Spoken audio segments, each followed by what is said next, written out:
Mr. Richard, can you hear us? Yes, I can hear you. Can you hear Okay, me? great.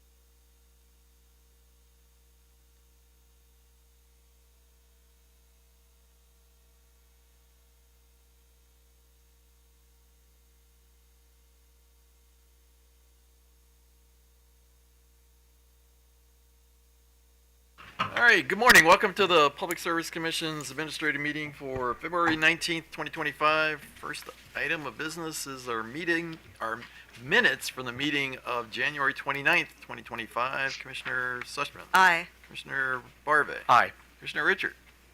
Aye. I vote aye. Morning, Mr. Chair. There are 6 items on today's consent agenda. Item number 1 is a request for certification of a renewable energy facility from Northern States Power Company, and items 2 through 6 are revised SOS rate tariff pages from the Potomac Edison Company, Potomac Electric Power Company, Delmarva Power and Light Company, again the Potomac Edison Company, and Baltimore Gas and Electric Company. Okay, regarding item 1, I move we approve the application and issue a renewable energy facility ID certification number, direct the applicant to establish a REC account with PJM GATS within 30 days of certification, enter its generation data at least annually in a GATS account maintained in good standing, file a non-solar renewable on-site generator report with the Commission within 1 week of each recording with GATS, and finally direct the applicant to notify the Commission within 30 days of any of the information on which the application was based has changed. Commissioner Sussman. Aye. Commissioner Barve. Aye. Commissioner Richard. Aye. I vote aye. Item 2, I move we accept the tariff revisions for filing with an effective date of March 1, 2025. Commissioner Sussman. Aye. Commissioner Barve. Aye. Commissioner Richard. Aye. I vote aye. Item 3, I move we accept the tariff provisions for filing an effective date of March 1, 2025. Commissioner Sussman. Aye. Commissioner Barve. Aye. Commissioner Richard. Aye. I vote aye. Item 4, I move we accept the tariff provisions for filing with an effective date of March 1, 2025. Commissioner Sussman. Aye. Commissioner Barve. Aye. Commissioner Richard. Aye. I vote aye. Item 5, I move we accept the tariff provisions for filing with an effective date of June 1, 2025. Commissioner Sussman. Aye. Commissioner Barve. Aye. Commissioner Richard. Aye. I vote aye. And then on item 6, I move we accept the tariff provisions for filing with an effective date of March 1, 2025 through May 31st, 2025. Commissioner Sussman. Aye. Commissioner Barve. Aye. Commissioner Richard. Aye. I vote aye. Item number 7 on the administrative agenda is a request for a CPCN waiver from the Potomac Edison Company.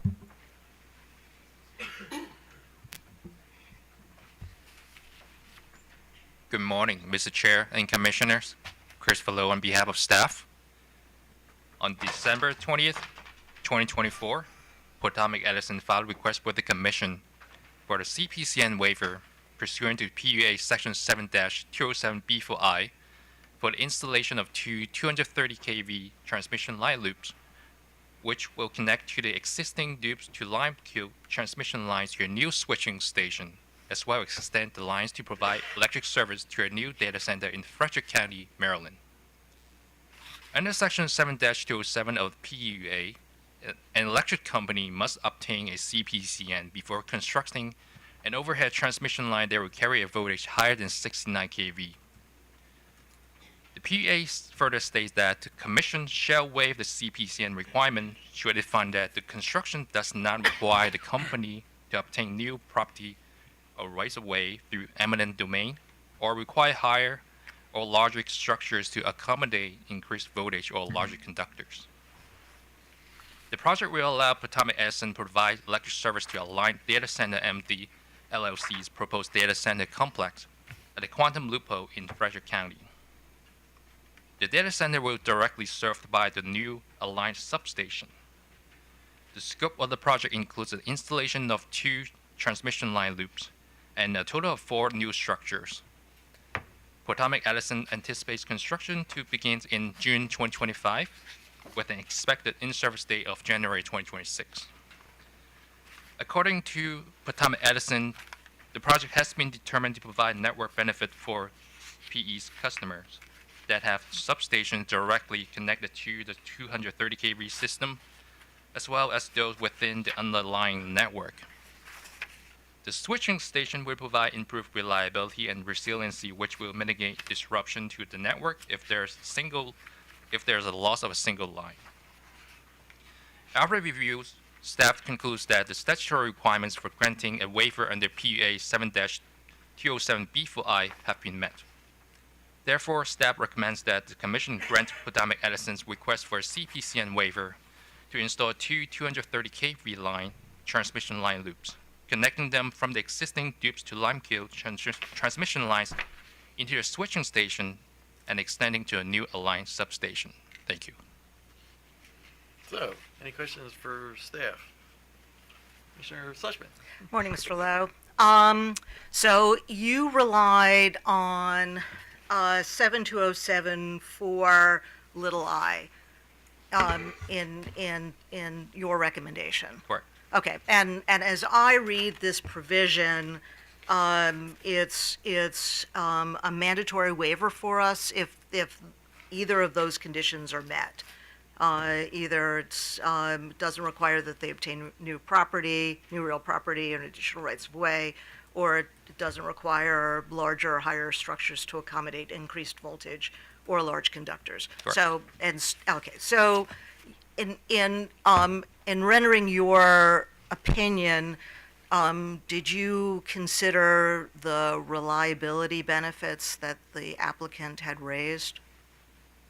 I reviewed the project and I did consider the reliability benefits if the project, because there's a new substation and there's a new line loop connected to the 230 kV line, so the project itself does provide additional reliability. Okay, to the but customer. in making your decision, reliability was that a factor?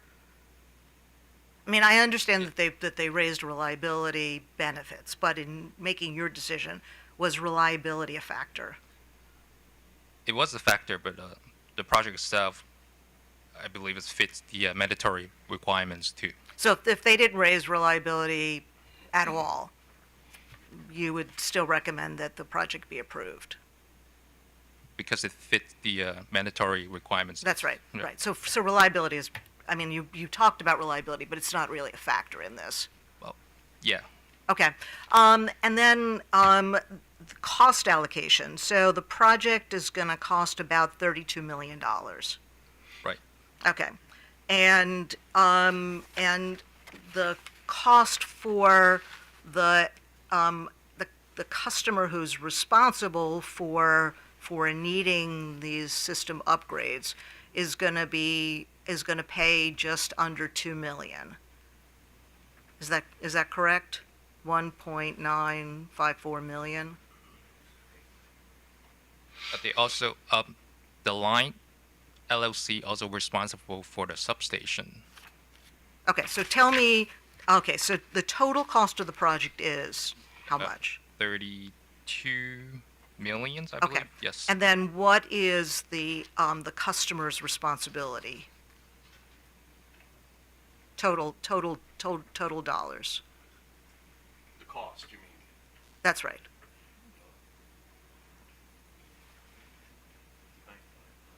The customer, the line LLC, will be responsible for 1.95 million of the total project cost. That includes the tap line connected to the switching station and also the 100% That's of the, right. So the cost for the substation.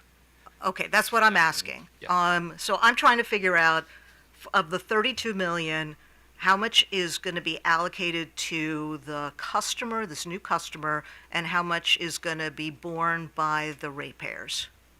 To my understanding, Potomac Edison will recover through their transmission rates, but I will defer the question to Potomac Edison. Okay, so you didn't look to the cost allocation issue.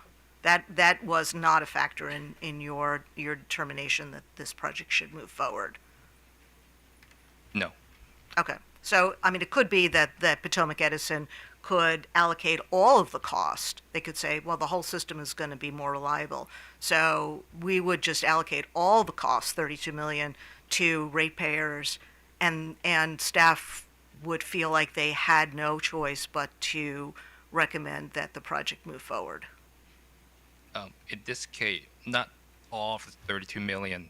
No, but what I'm saying to you is, That would even be if a the cons- recommendation was for all 32 million to be borne by the ratepayers, staff's recommendation would still have to be that we would have to approve the project. That would be the concern, and certainly we will notify the commission Okay, but if that's the case. you would be concerned, Yes. but in terms of the project moving forward, the recommendation would still be you have to approve the project. Correct. Okay, thank you. Mr. Barbe, any questions? No. Mr. Richard? Oh, actually, yes. Okay. One quick one. I mean, since the electrons are going to end up at Quantum Loophole, where are they coming from? Do we know? Is it just a grid connection, so it could come from anywhere on the PJM? The data center will connect it to the substation that Right. will energize the data center, and there are multiple data centers in that area, the quantum loophole. No, what's the origin point? I mean, the electricity be coming from, does it matter, Pennsylvania to somewhere? Most of it comes from the Dobbs substation. That's one of the major air connections in western Maryland. Okay, thank you.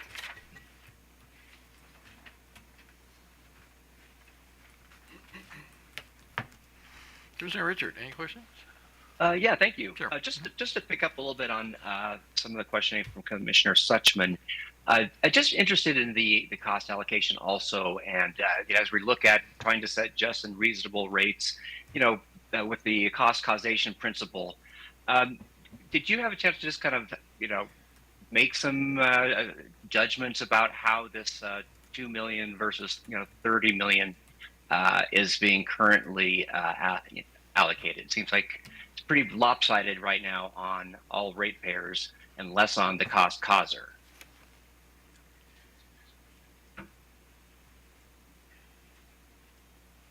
Michael Dean on behalf of staff. Well, the switchgear is normally in distribution rates, so that the new switching station would be allocated to Potomac Edison since it's their property. I'm sorry to cut you off, but I certainly understand that. But this is kind of a unique situation where a large industrial, energy-intensive customer is coming in and is requiring this specific installation to be constructed. And without it, they cannot move forward. And the reliability benefits seem to just sort of be incidental to what's happening. So again, I just wanted, just from a staff standpoint, how do we set just and reasonable rate based on the cost causation principle? Well, the allocations of the costs are, as I understand it, through the FERC tariffs and Potomac Edison's tariffs on this. I would have to defer to Potomac Edison for the full response for that.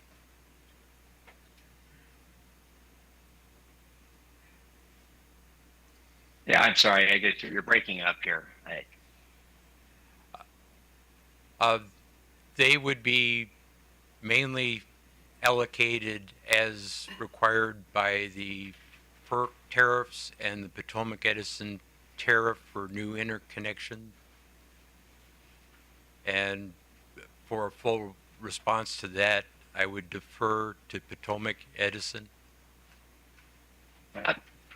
I'm sorry, I wonder if it's on my end. I just can't hear Michael Dean at all.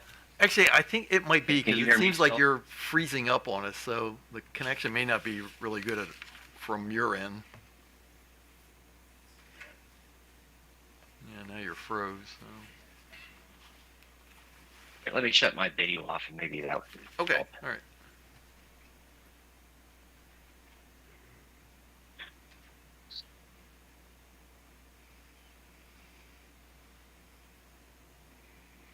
Should he like go out and come back in? Is that gonna help? Commissioner, you want to exit the WebEx and then come back in.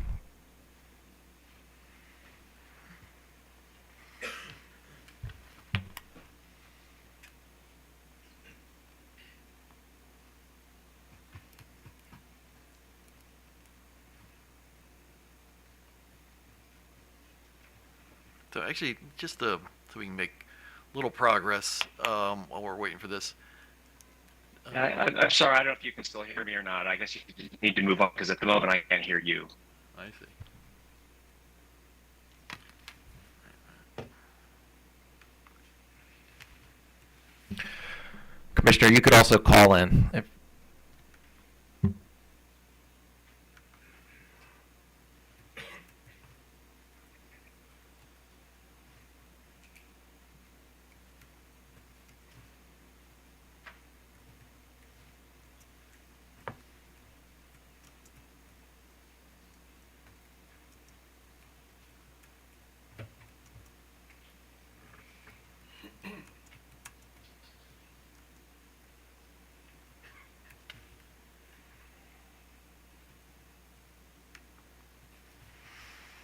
All right, I sent him an email telling him to either, yeah.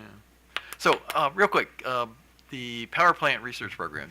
I noticed you didn't file anything. Do you have any opinions about this one way or the other? So, Sandra McLemore on behalf of the PPRP. No, we do have no objections to this.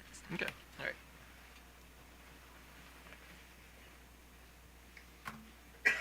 So, why don't we just hold off until he joins us? That way, he won't have to repeat things. So.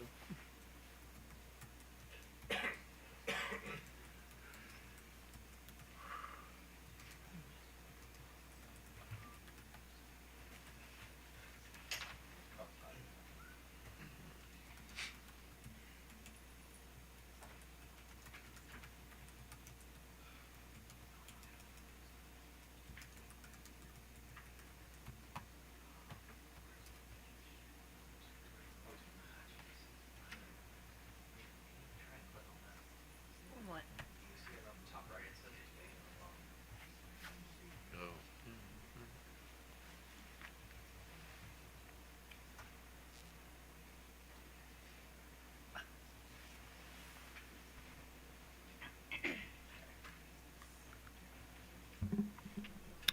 Commissioner?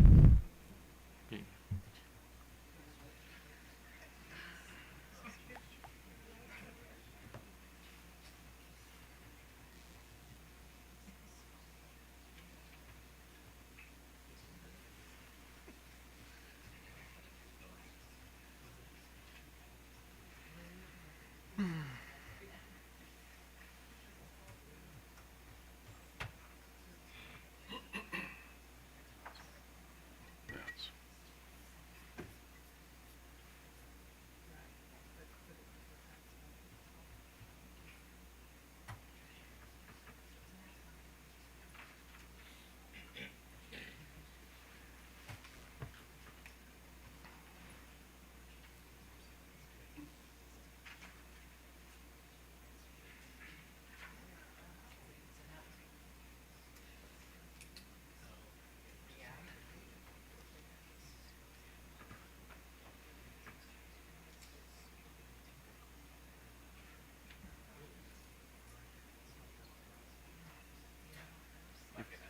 Yeah, I'm not either. If he calls in, I mean, how do we connect that up? Oh, okay. All right. Which means he may be trying to call in, so.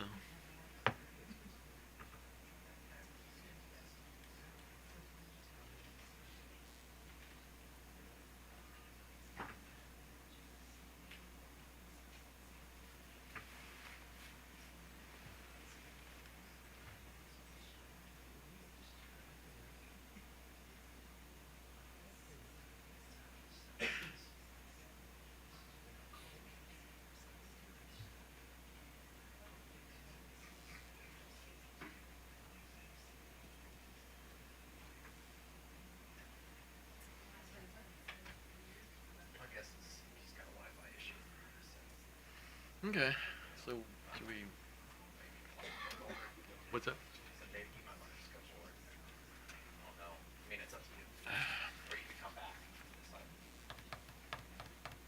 Oh, can we do that? Oh. All right, so let's do this. We're gonna put this item aside for right now and try and work through some of the other items that maybe aren't as controversial, and we'll see if he can join back up, and then we'll come back and figure this out, so. The next item is item number 8, a request from the Fuel Fund of Maryland. Oh,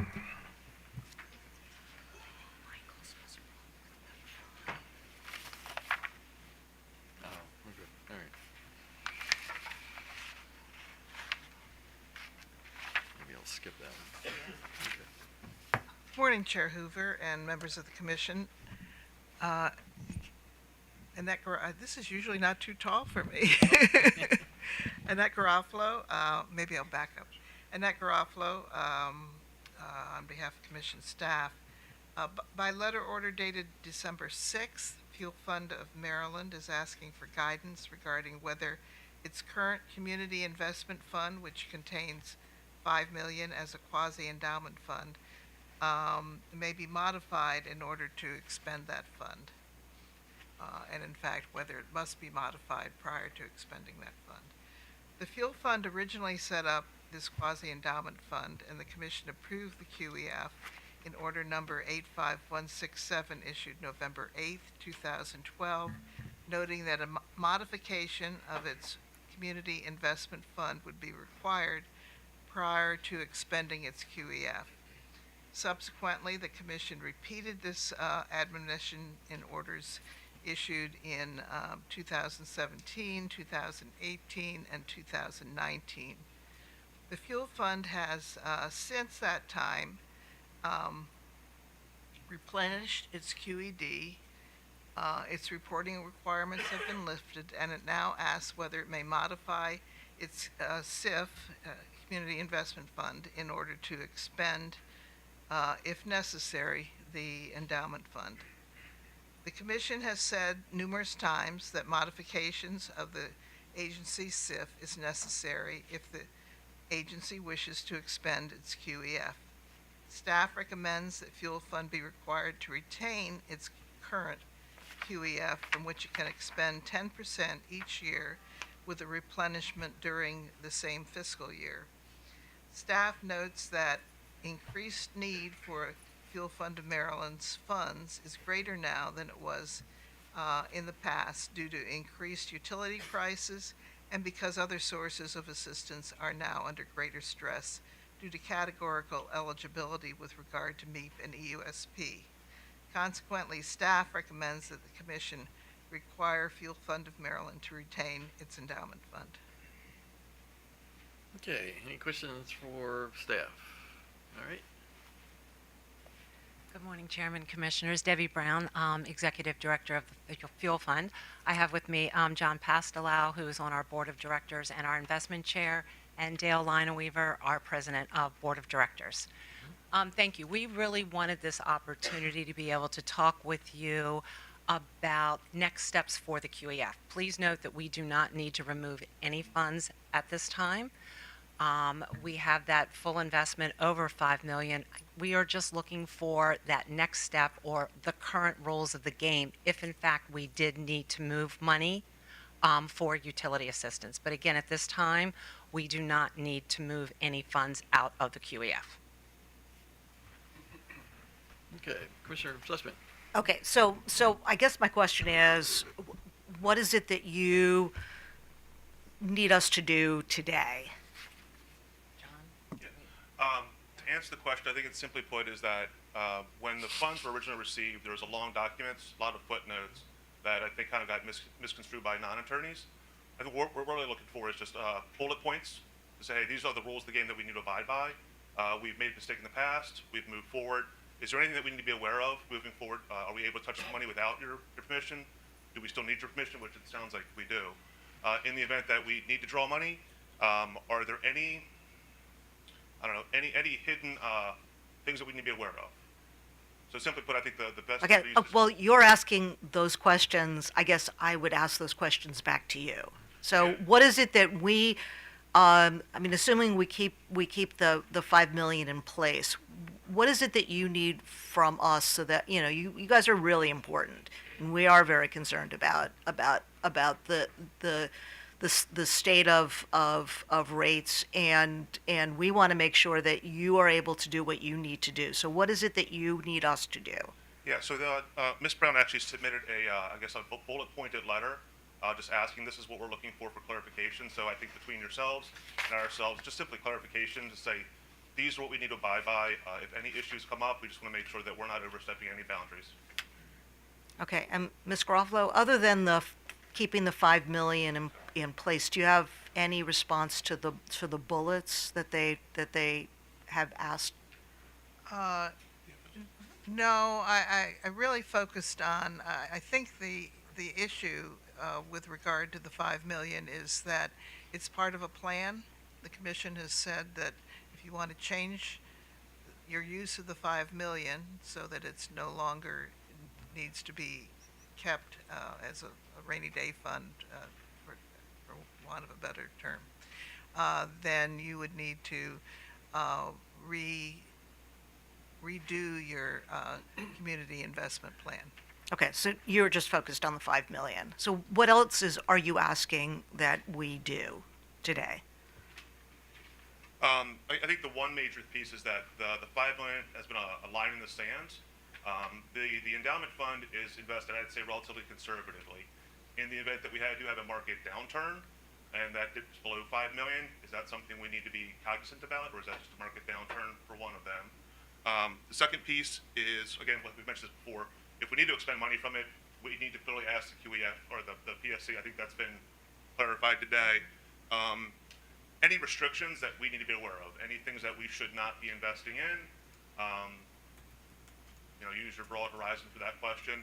And then I think the last one was just, we want to make sure that any replenishments that we do draw from the QEF, so say, for example, the 10%, markets are variable. In a given year, calendar year, replenishing that hypothetical $500,000 withdrawal might be difficult to do. Is there anything that we need to be aware of in making that hypothetical withdrawal and that subsequent replenishment? Okay. I think that's the bullet points. So, just so I understand, this is essentially the equivalent of an endowment for you, right?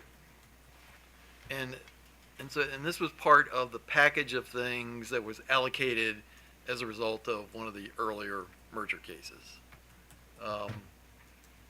And right now,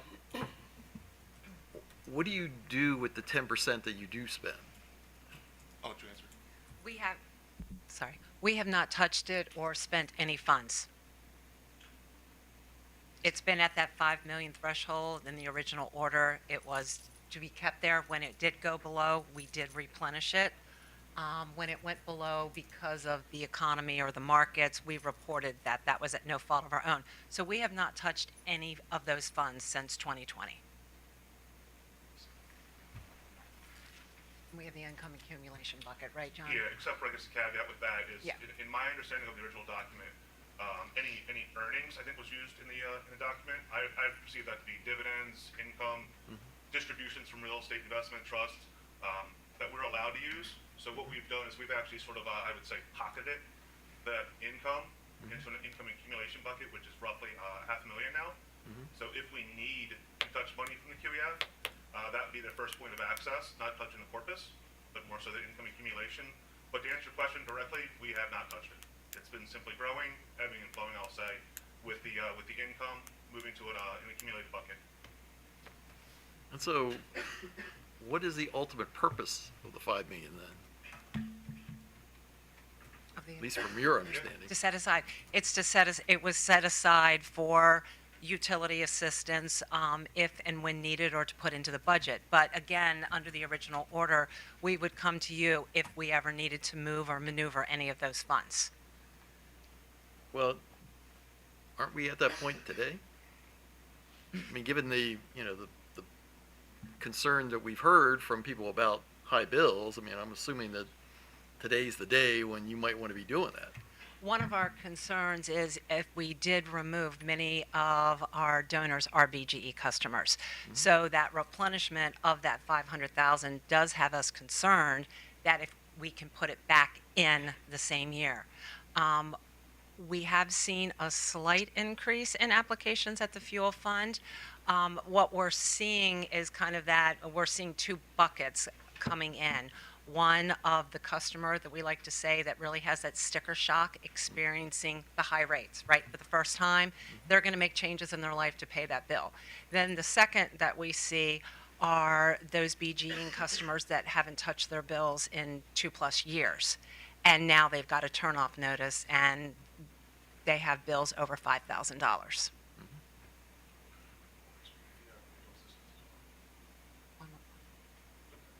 Yeah, and what we're doing right now is we can handle about 300 to 400 BGE customers each month with utility assistance. And currently we're putting out close to $200,000 a month to BGE customers based on donations. And that is upping our grants because we give out a grant to a BGE customer in need. We do not reset the balance automatically to zero with a grant. We give a grant and use the BGE credits as we've discussed prior.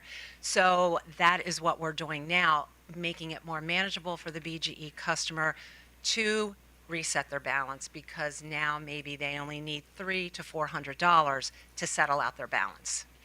One of our concerns is that we reset the balance as we did with COVID. It's going to set the BGE customer up again next year when they come back. They're going to be in this pattern. It's not a sustainable solution. So we want to make sure that there's some skin in the game, some customer accountability.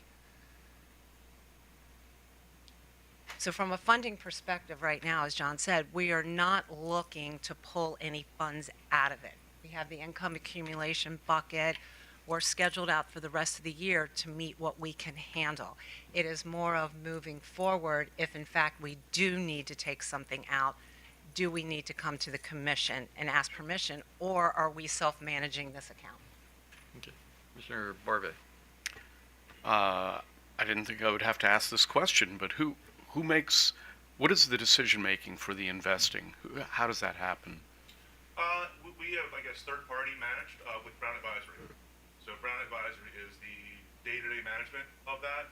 Within the fuel fund, there is a committee that speaks internally, and then we loop in Brown as well with questions or concerns or how Brown's doing things. But the answer to your question, I think, directly, it would be Brown Advisory.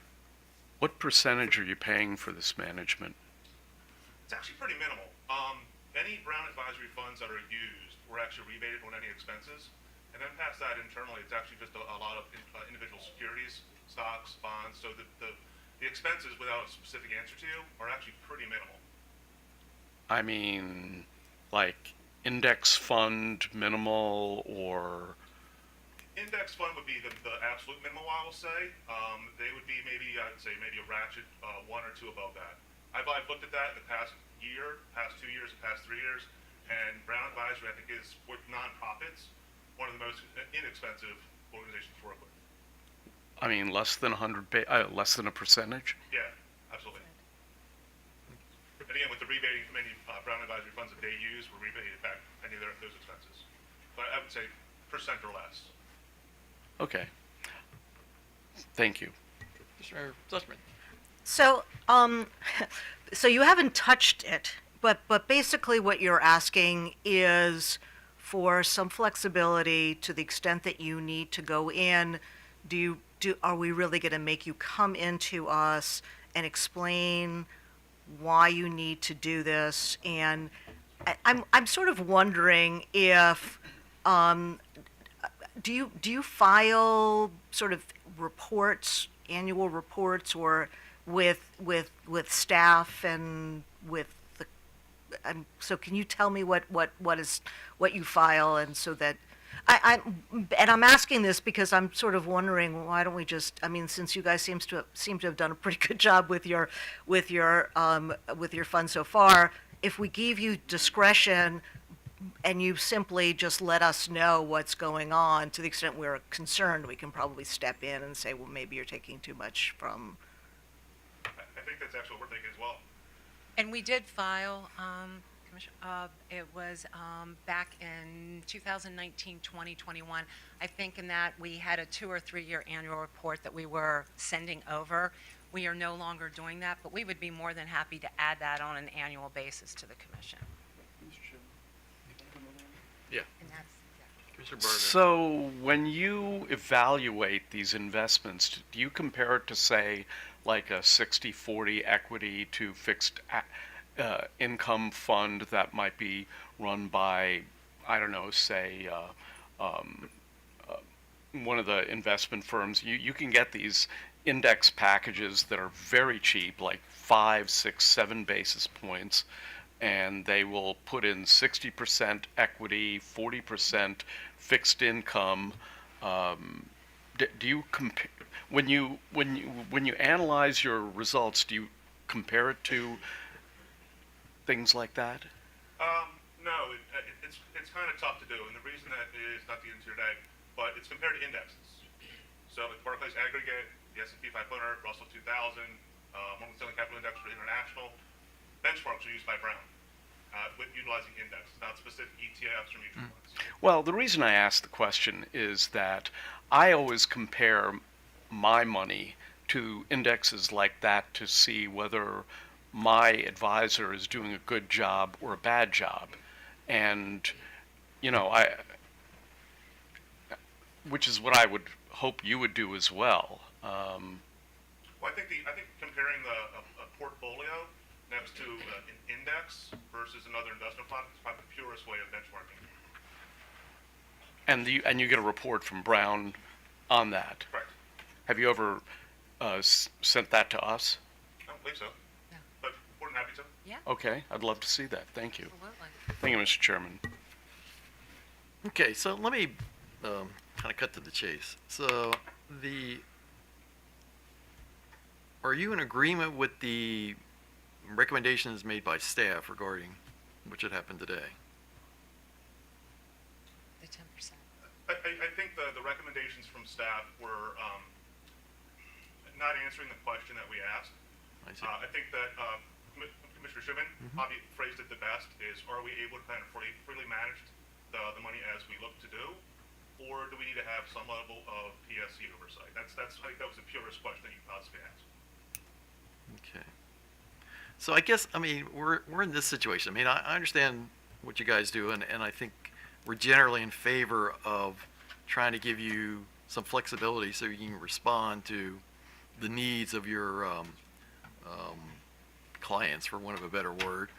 On the other hand, this was money that was, ratepayer funds, since it was the result of a merger application, so we have kind of a fiduciary duty on that too. I guess maybe what we'll do is we've got your letter and the points you want to make. Why don't we take this under advisement? We'll issue a written order that maybe will give you more clarity on what you can do going forward. On the question of if you would want to spend money from the $5 million, I guess it would actually probably require some sort of filing from you to at least explain what you plan on doing with it. But I don't think it's something that would be a problem for us to approve it. Now, I guess the question would be the timing, because when you make a filing, there's a process here where it gets examined by staff and things like that. So I guess one of the questions would be, can you anticipate far enough ahead that, hey, we might need to spend this money so we can go through this process, because we probably can't give you a one-day answer. It's going to take at least, probably a couple of weeks or something like that. I think that's fair, and frankly, I think we've planned for that. We have two different bill assistance accounts that came, but I forget where they came from, of $500,000 and $250,000. So that's $750,000 we have at disposal to work with. Okay. Like I mentioned before, the income accumulation bucket, this was going to be $500,000. So that's $1 million at this point in time. So I think for the Fuel Fund of Maryland, we've already planned out in our points. Okay. Theoretically, 3 years out or so. And in the QEF, not to get too much into it, but I actually pushed, I forget how much money, but I pulled some money out of the main portfolio. Let's just call that on a scale of 1 to 5, 1 being conservative, 5 being aggressive. That's at like a 2, maybe 2.5. The reserve fund, as I called it, act has been a bit more of a ballast to the portfolio. It's actually been more conservative. So the portfolio, from an expense standpoint, is running pretty lean, and from a risk standpoint, it's actually running pretty lean as well. And we do have some cash to the sidelines, which Brown Advisory's been kind of asking us. You know, we have about $500,000 sitting in obviously money markets or short-term treasuries. Can we do something different with it? And the question's always been, well, I guess the answer back to them is always like, we're not quite sure, which leads us to today. I see. Okay. All right. Well, I think that's what we'll do. We'll. Okay. Wait a minute. Sure. Hi, Juliana Bell for the Office of People's Counsel. I just wanted to briefly say, I think we're on the same page, but we read this as just a request for clarification of what the current order means, and not necessarily a request for a drawdown. And we would appreciate the opportunity, and I think this is what you're saying, Mr. Chairman, if there were a request for a modification of the order or a use of the $5 million, the ability to comment on that. So if all the commission is taking under advisement is just a follow-up clarification to the existing order, no objection to that, Sure. obviously, but would appreciate the opportunity to comment if there's a request for a drawdown. Sounds good. All right. Thank you. Okay. All right. So with that, we'll take this one under advisement. And my understanding is that Commissioner Richard is actually back on. So why don't we jump? He's number 12. He's for number 12. I know, I just want. Yeah. Commissioner Richard, can you hear us? I can. Can you hear me? Yes. Yes, we Yes. can. So. All right, terrific. I can hear you well. Thank you very much. Okay, so And- regarding item 8, we're going to take that under advisement, and now we're going to jump back to item 7. So we'll be issuing a written order in due course and give you some clarification. So, sure.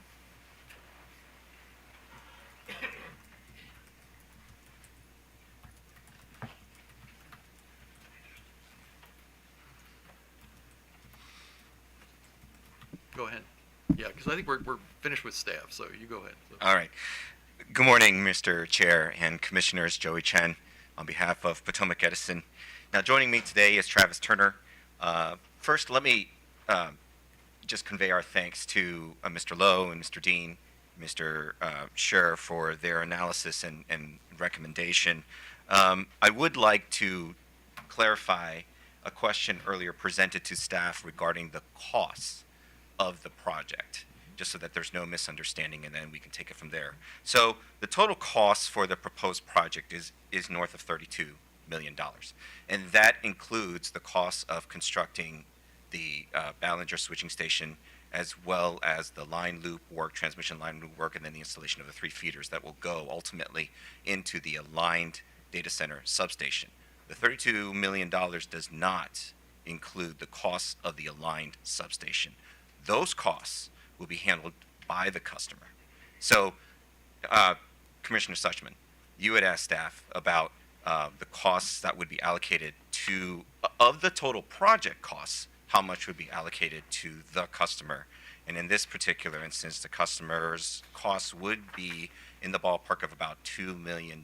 Now, that is before the application of Potomac Edison's line extension tariff, which includes applying a revenue screening. So there is an amount that could be screened out from a line's total dollar amount that would then, be rates based into, subject to distribution rate customers, in this case, industrial customers. So ultimately, in the end, I believe, and this is a rough estimate, applying that revenue screening, it appears that the aligned customer will be responsible for about $1.7 million. And I'm going to say that does include, it could be subject to a tax. But then there would be a final true-up at the end when all said and done, when the project is constructed. So let me just, clarify those numbers for you, and then we can take it from there for other questions that you have. Okay, questions for the company, Commissioner Suchman. Morning, Mr. Chen. I do have some questions. Okay, so let's just start with the 32 million. So of the 32 million in your filing, 1.9 would be assigned to Aligned. That is correct. Okay, and then what you're saying is an additional 1.6 of the 32 million, or 1.6 other than the 32 million? 1.6 of the 1.9. So 1.9 is the cost of the non-network components of this project. And of that amount, normally, if you think about the theory of it, that should be assigned to the cost causer, so the end customer in this particular case. But then when we apply Potomac Edison's line extension tariff, there is a revenue screening amount that would then apply it to 3 times, for example, the transmission revenue that the company would expect to collect from that customer, and then net that against the customer's total, cost responsibility. So when we do that math, what ends up happening is the customer nets out to be responsible for, I'm going to say 1.6, 1.7 million for Okay. the project. And then the other 300,000 of that is going to be assigned to the rest of the Potomac Edison service territory? So that would be applied through distribution rates, and in particular, cost allocated to, I believe it's the industrial customers for Potomac Edison. Okay. So I guess in the way that I'm looking at this, that makes the situation worse in terms of cost allocation. So Aligned is not going to be allocated 1.9 million, but really in reality closer to 1.6 million as the cost causer. When all said and done in applying the company's approved tariff, yes. Okay. So let's start with, I'm going to apply the Wayback Machine. those who will remember the Wayback. Okay, so I'm going to go to last year, Mr. Chen, I think that was the last time we spoke about cost causation, and that had to do with a different project, the Rowan Green Data LLC's project. Correct. Dealing with the same provision in the PUA. So that was a project that I voted no on, as I recall. The only no vote I have had in my time here, and that had an estimated cost of 21 million, with 3 million assigned to Rowan and the rest of the project assigned to other ratepayers. That's correct. Okay. And it was supposed to have begun September 2nd of last year. Have you started that project? Let me turn to Travis, Mr. Actually, Turner. so you mentioned his name, but why don't you explain what he does? Okay, so Mr. Turner is an engineer within our group. He's also part of our siting group. Okay, thanks. Good morning. Travis Turner, engineer with First Energy Service Company. To answer your correct, could you repeat your question again? Well, according to last year's filing, the construction was supposed to start no later than September 2nd of 2024. So I guess my question is, have you started construction? On the project as a whole, yes, we've started the prep site work, the underground work for the switching station and the substation itself. The actual transmission lines have not been constructed at this point. Okay. And the customers there, the customers building out their data center, Correct. okay. And when is the transmission part of the project expected to begin? At this time, late spring, early summer. Okay, so that everything about this project is moving forward. Correct. Okay. Now, looking at the filing, there was nothing in here about reliability benefits. Are you not seeing any reliability benefits from that particular project? It's not in service yet to, No, but I mean, when you scoped out the project, when you considered sort of moving forward, when you came to us to ask for waiver of the CPCN, did you do any reliability analysis? yes. Okay, but that wasn't included in your proposal. Not the Rowan project, no. Right. But you did identify reliability benefits. Correct. Okay, and those identification of benefits, are they in a document somewhere?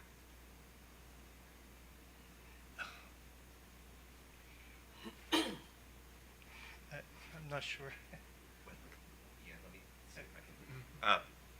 So Commissioner Suchman, I think I would have to take a step back and say, if you're asking with respect to the Align, I'm looking at your May 24th, 2024 filing, and I see nothing in here about reliability. I mean, maybe I'm missing it. right, so the reliability benefits, well, let me just say that the project, the Rowan project as designed, and as well as the Align project as designed, they go through the company's thorough, planning criteria when they come through the end of the solution. Now, the company is required to center its planning criteria around reliability. Who requires that? We have to. It's our planning criteria.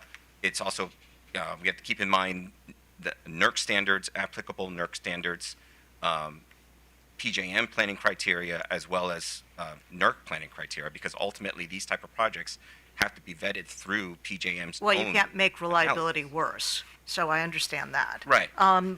But when you did the analysis on the Rowan project, you didn't provide us with any reliability analysis. Did you provide any reliability analysis to PJM?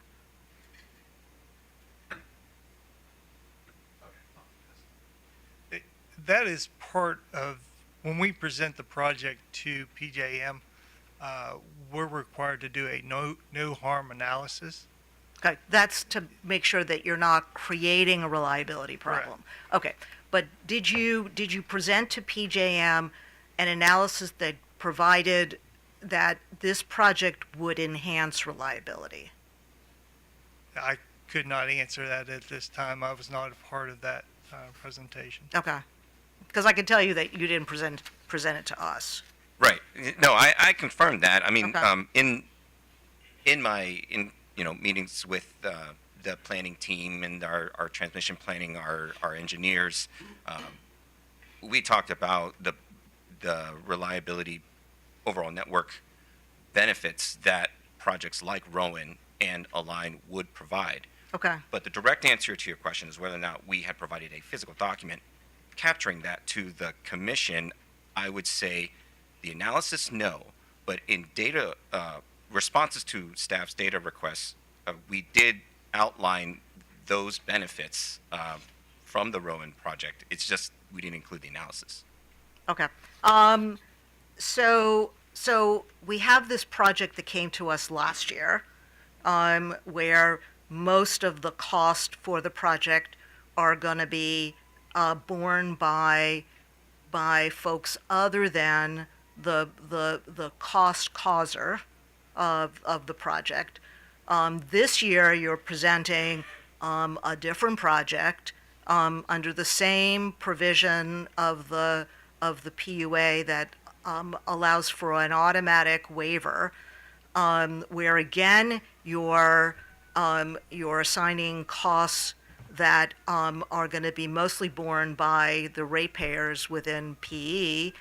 Are we going to be expecting more projects like this? Because I can tell you, I wasn't here when this provision made its way into PUA, but my understanding is that its intention was to deal with situations where there was an emergency that needed to be addressed.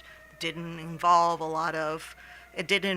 needing to find additional rights of way, but it's hard for me to imagine that the General Assembly would have put a provision like this in to accommodate these kinds of projects that are coming from PE. Because I'm worried that we're going to just keep seeing these sort of every year, another project that is going to basically have no oversight because we're not making decisions about cost allocation. You're telling us it's under a FERC tariff, so we don't have any say in who's allocated those costs. The cost causer is this new industrial customer. So are we gonna keep seeing these kinds of projects coming from PE? So Commissioner Suchman, I understand your concern. And let me just say that the company takes a very measured approach in terms of planning out its system. The company has to keep a lot of factors into consideration, including what's required under NERC standards, which require us to plan for system reliability on a 5-year look ahead. Now, you can't tell me that the Aligned project and the Rowan project came before us because you were trying to address a reliability issue. Those projects, I mean, you say it in your you do include some reliability language in your current filing, but the filing talks about the reason why you're coming to us, which is that you want to build out your system to accommodate this new industrial load. So, short answer, that's right, because this is not a baseline reliability project that PJM had identified and come to Potomac Edison and said, hey, we have a criteria violation that you need to correct. It wasn't PJM. It was a large load data center customer that came to the company and said, we need you to interconnect us. So the calculus or the thought process isn't so much, here's a reliability fix that we need to implement. This was we need to collect a really large load, and we need to do it in a way that doesn't blow up. And that was my point. So I understand.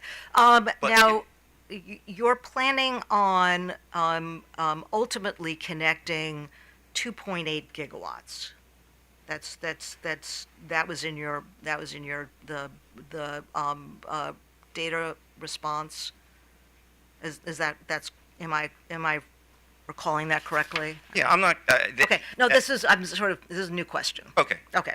So. But I also have a response to your legislative point too. Okay. We'll give you a chance. Yeah. And, so the 2.8 gigawatts, you're anticipating that's the amount of new industrial load that's coming in, correct?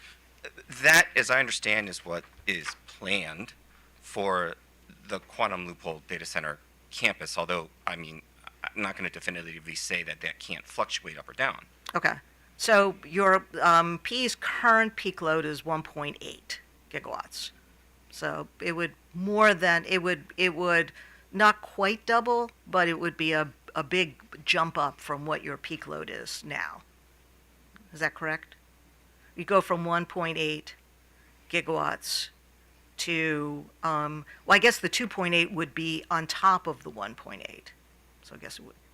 It's a large increase. Okay. So I'm trying to understand, so PE had input into the most recent 10-year plan that was submitted to the General Assembly the end of last year that shows 3 gigawatts total by 2033. So can you walk me through the math of if you got the 2.8 and the 1.8, you get to 4.6. Are you then anticipating that this additional load would go beyond 2033, and that's why you gave those numbers to staff, who then supplied them to the General Assembly? I'm a little confused about numbers. Well, I'm not able to walk you through that. Those aren't I don't have the background for that, but Because somebody at PE walk us through, we can take that back to the company. please, because my advisors are confused by that, by those numbers, because they don't seem to add up. And they're important, because if you are sort of, planning on building out your system, we need to know what you're planning. And the information that we're providing through the General Assembly has to be right. And so if you Totally can. agree. Okay. And you wanted to respond further to my earlier point. I did. Thank you. I would say, Your Honor, that is precisely why the General Assembly passed the amendment to the CPCN statute to allow for projects like this one to fast track their way without being subject to a full CPCN review. So Tell me then why. I mean, my understanding was that it was in situations where something happened, it was an emergency, and you needed to move forward. This is, you've got a 2.8 gigawatt plan going out multiple years, and it seems like your plan is to just come into us every time you want to build out part of this plan and get an automatic exemption without any oversight, and to impose most of those costs. And most, I mean a lot, I mean it's like 80%, 90% of the costs onto the backs of ratepayers. So if you can explain to me how, this is 15 years ago, you think the General Assembly anticipated that this is what was going to happen. It's hard for me to believe that they would think that a provision that really was intended, my understanding, to deal with emergencies has become really the exception swallowing up the rule. So the emergency provision that you're referring to, that is a piece of the bill, which is House Bill 1427, co-filed with Senate Bill 1073. The emergency language was a part of that. But let me take you back. Let me take you back about 12 to 13 years. So the commission was faced with this very question on a BG&E waiver request. So BG&E at that time proposed to replace 2 tower structures that were about 30 feet taller than the existing towers, and then construct a tap line in order to interconnect a new substation.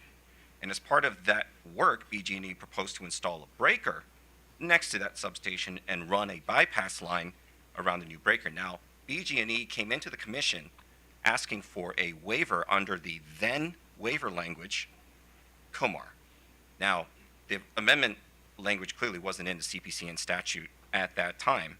And so that was the very issue, question, before the commission does a modification like that, have to go through the full CPCN process. And in the absence... Okay, I understand that situation, but what you're proposing is a very different situation. This is a plan that anticipates 2.8 gigawatts onto the system, and you are using a provision that is intended to deal with these emergency or sort of relatively minor change-ups, and you're using that to design your system with no oversight, because we can't look. I mean, the reason why I asked reliability questions of staff is we can't look at the reliability issues on this one, and we can't look at cost allocation, and we can't even look at whether the project makes sense from a holistic perspective. I mean, we're looking at costs that are going through the roof in Maryland. And what you're proposing is to take away our ability to rein in costs, because you're proposing that most of the costs for these projects be borne by ratepayers, and there's nothing we can do about it. Well, and that's very troubling to me. I understand, and I would respectfully disagree that the purpose of the legislation wasn't just specifically focused on emergency. Okay, let's get away from the purpose of the legislation. Answer my question. Is there anything that we can do to deal with the cost allocation issue. If I don't like that of the $32 million for this current project, 1.6, as you testified, is going to go to the industrial customer, and the rest is going to go to the ratepayers. Your company has made that decision. What can we do about that? Well, so my response to that is you have to look carefully at the CPCN statute. That's a citing statute. It's Okay. not a, Okay, I'm asking you to forget about the statute for a moment and answer my question about whether we have any ability to tell PE, no, you cannot impose these costs on ratepayers. The cost causer has to pay. Do we have any, the way that you look at the statute and all of the rest of PUA, do you see any authority that we have to tell you no? if the commission's rationale for telling the company no is to rein in or control transmission costs for a transmission project, I would say no, unless you're going to run afoul of FERC authority. Okay, that's all I have, Mr. Chair. Okay, fair enough. Commissioner Richard, since you're on the phone, why don't you go ahead if you got any questions? Yeah, thank you. Can you hear me first? Yes, we can. So, Oh, terrific. Okay. Yeah, I think Commissioner Sussman really covered a lot of the area I wanted to go. I just maybe a couple of just follow-ups. Mr. Chen, can you tell me as far as the allocation of cost, but for this project, would you be building this station? But for the data center, would this be built at all? Thanks for the question, Commissioner Richard. And I would say that if the state of the company's transmission system and load were to remain static, that is, not change over the course of time, then the answer would be no. We wouldn't be doing these upgrades apart from what we would need for system maintenance. But because load growth is not static, we have to consider planning for that reason. And so there's always going to be a But need. in this case, you're just planning for that project, Well, for this Reliant project. the project is the impetus for the work. That's true. However, under NERC standards, PJM planning criteria, company's own planning criteria, we have to plan for system reliability in mind for not only this load, but for future load that could be coming down. We have to plan for what we think system reliability is going to look like 5 years from now, not just to interconnect this particular customer. I mean, that's not our rule. Plan. I mean, that's something that you could share with our staff, just so we have an idea then what the bigger picture is and how this particular project fits into the bigger picture. Because it seems like this application indicates, as you put it, the impetus is just for this one customer. Is that something you'd be able to provide the commission? This bigger plan that you are that's based on, I guess, the expected growth in your system? So let me just make sure I understand what the bench ask is here. Well, you just said that you're looking at a big 5-year plan, and this fits into that 5-year plan. Well, what I said is when we plan for projects like this, we have to consider what system reliability is going to look like 5 years from now. So is the ask then you would like us to share those conclusions with staff? Yeah, no, it sounds like you have a bigger plan, and this fits into it. I think it would be helpful to the commission to understand that a little better. I guess the other question, you're just to be clear with the PJM necessary review, do no harm review. They just to be clear, I think you said that they don't do anything beyond just no harm. They don't provide like an analysis on benefits such as reliability. That's outside the scope of the do no harm review. Is that correct? So my understanding would, based on my understanding, I would tend to agree with you. Just that PJM's concern, as I understand PJM's concern, is the safety of the bulk power system, and to make sure that an interconnection request like this isn't going to cause safety, thermal, or other criteria violations. Okay, so the assertion that there are benefits to the general ratepayer is just your own analysis, not something that PJM did as part of its job as a system planner. I would probably right. I would say that the company's assessment of benefits would flow from PJM's conclusions.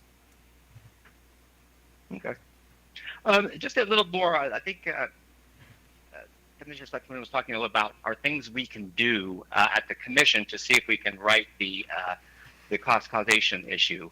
Would one of those areas be looking at the customer class? And do you believe, putting on your hat both as an advisor, previously an advisor here, and then also as looking out for all your customers at PE, is looking at the customer class? Is that something we ought to, review? I mean, is the current customer class for industrial customers appropriate, or do we need to create a new customer class for these large energy-intensive enterprises? So knowing that there is active legislation that speaks to your question, I'm going to have to refrain from speaking ahead of our legislative team that's currently working on that particular, working their way through that bill and the company's position on that. But let me just take a step back. That's something we probably would need to have kind of nailed down.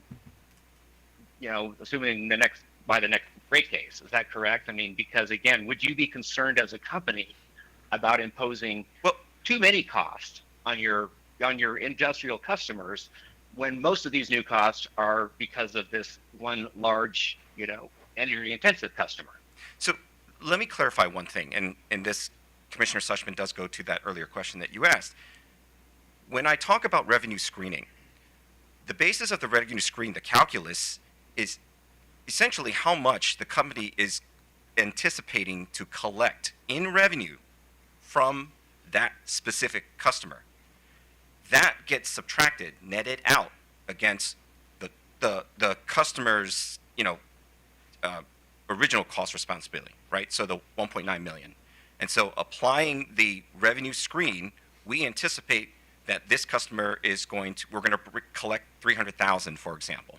And so that's why we're taking it off of the build cost for this customer, because we'll be collecting that. Now, it didn't sit well, Commissioner, with you when I said that amount would be theoretically allocated then to the industrial customers for Potomac Edison. But if you think about it, it's revenue that's going to be collected from that customer. So the ultimate impact on the industrial customers, I mean, I don't have that number, but think about it. It's going to be offset.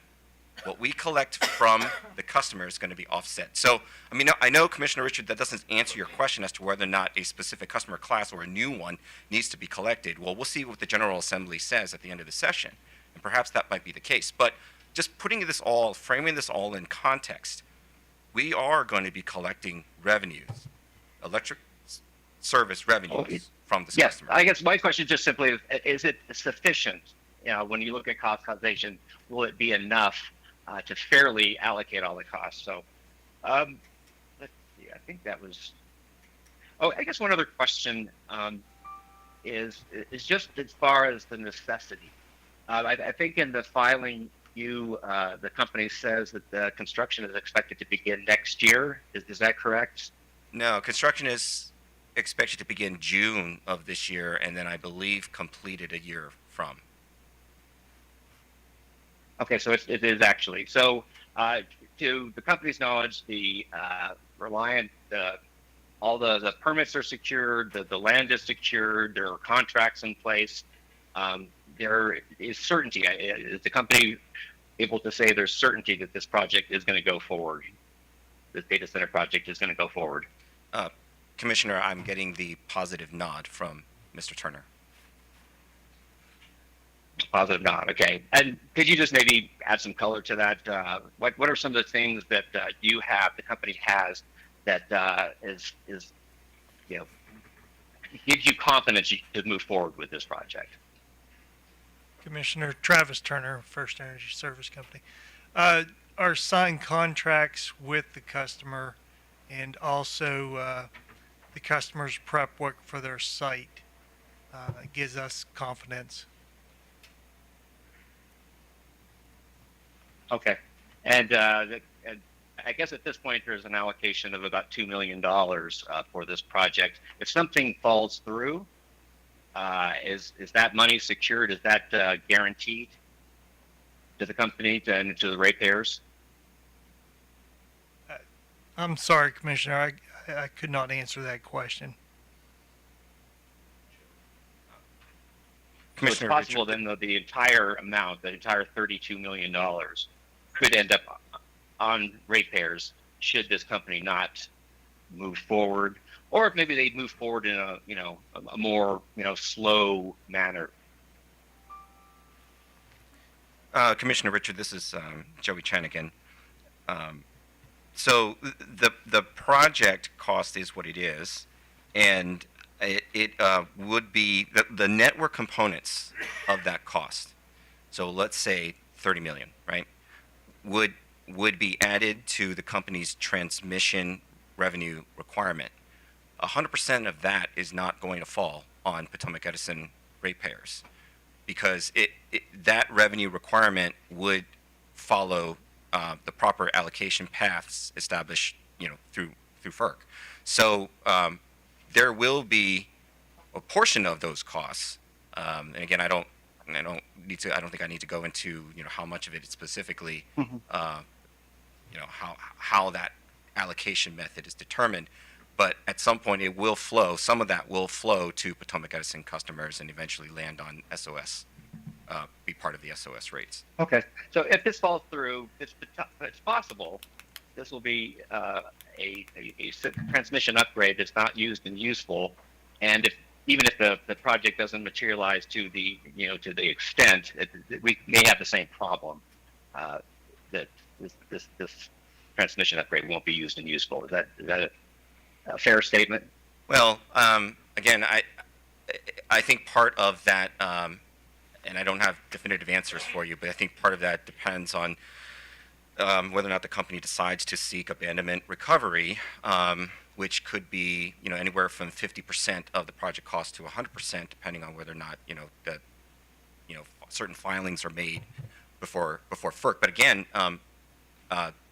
there will be additional steps and opportunities for stakeholders to look critically at the costs, including the Commission's right to do so as a party to a FERC proceeding, and weigh in on the prudency of the costs for this project. So, I mean, there's always going to be risk. There's always going to be risk when you're kind of talking scary about to hear the word abandonment already. But anyway, I think those are all my questions. Thank you, Mr. Chairman. Okay, Commissioner Barbe. Thank you, Mr. Chairman. I rather inartfully asked a question of our staff, so let me put it to you. This is a big issue in Annapolis right now. This is another example of importing electricity into the state of Maryland because of inadequate load in the state of Maryland, correct? I think it's a piece of the puzzle that Maryland needs to solve, because they're predominantly the electrons are not going to be generated in the state of Maryland. Well, Maryland has always been a net importer of power. Okay, I just wanted to make that a part of the record. Second, you were referring to House Bill 1427 and Senate Bill what again? It was 1073. Okay, and this was in the regular session of 2012, I think, right? That's right. Okay. Are you at liberty to tell us what piece of legislation it is that's being considered right now? You referenced legislation currently being considered in Annapolis right now. Are you at liberty to tell us which bill that is? Wow, you're testing my ability to, to call off bills off the top of my head. So, Oh, no, now that no, we have- I'm not questioning your, I'm wondering whether or not you're permitted to do that. No, I can tell you the Okay. I can tell you the House bill. I just can't Okay, get ahead of the company. what would that be? So, it's I believe there's a data center bill, Mhm. and this goes to Commissioner Richards' question about whether or not there should be specific Sure. customer classes that I think either data center specific or would encompass data center customers, large load customers. So, Do you remember the number of the bill? and I'm going to invite anyone from the gallery here to correct me if I'm wrong, but I'm going to say Jeopardy for 900 points. What is House Bill 900? 900, okay, well, okay, well, I should be able to ferret that out. Okay, I think that's it for me, Mr. Chairman. Okay, so the aligned data center location, to my understanding, is where the East Alco aluminum plant used to be, correct? That is the location for the whole Quantum Loophole data center campus. Okay. And if memory serves me, East Alco used a fair amount of electricity, more than your standard industrial customer, just because you need a lot of electricity to make aluminum, correct? I would assume that is correct. But I guess Don't what have I'm trying to that. figure out, I mean, so the site was not already set up for somebody who was going to use a lot of electricity, or is it just because the quantum project is going to be using so much more of a magnitude that you need to do this project? Let me just turn to Sure, Mr. sure, yeah. Turner. Yeah.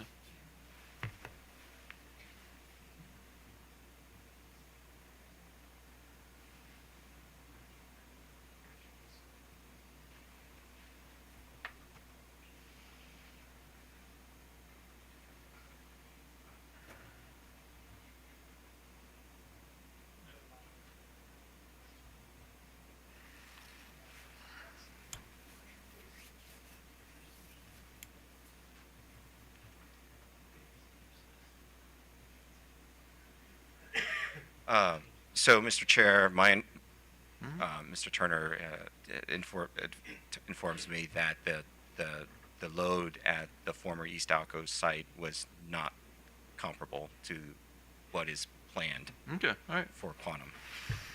Okay, fair enough. So, Pardon me, can I follow up? Sure. So substantially lower than what the data center would be. Okay, so there is a affirmative head nod. yeah. Okay. All right. Understood. Okay.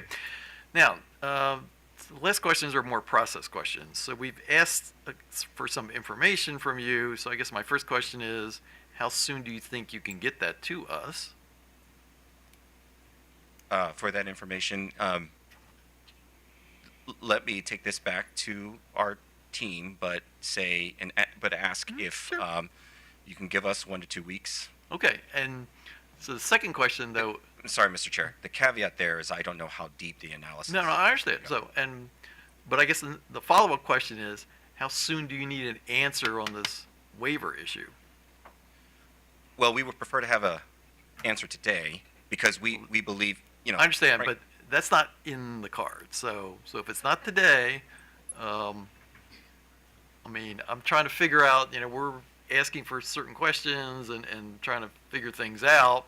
Sure. And I want to give you time to do that. But on the other hand, I understand that you want us to make a decision about this one way or the other. Now, so I'm trying to figure out the schedule here. So. Fair enough. Mm-hmm. So construction is scheduled, by agreement with the customer.